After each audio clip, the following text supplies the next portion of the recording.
Telaw għal 150 il-każi attivi ta' COVID-19 f'pajjiżna bit-total ta' każi mill-bidu tal-pandemija issa jaqbżut minn 120. Fl-aħħar 24 siegħa kien hemm 10 persuni li ttestjaw pożittivi għal coronavirus fil-waqt li ma kienx hemm persuni li fiequ.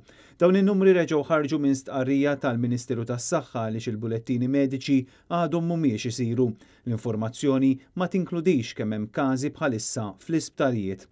Nafu biss li mill-10 persuni li ttestjaw pożittivi, 6 huma mill-festa ta' Santa Venera u l-bqija huma każi illi ħadd ma jaf kif żviluppaw.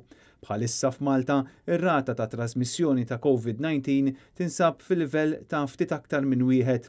Matul din il-21 ġimgħa tal-pandemija kellna 138 każ ta' COVID-19 illi huwa numru ftit anqas mill-ar perjodu tal-pandemija f'pajjiżna meta fil-5 ġimgħa kellna 148 każ.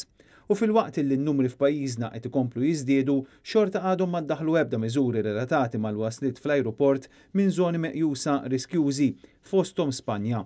Matul il-jum waslu żewġ titjiriet minn Spanja, waħda mill-kapitali Madrid u oħra minn Barcellona, mir-reġjun tal-Katalonja li hu fost l-aktar reġjuni Spanjoli li qed jesperjenzaw każi pożittivi.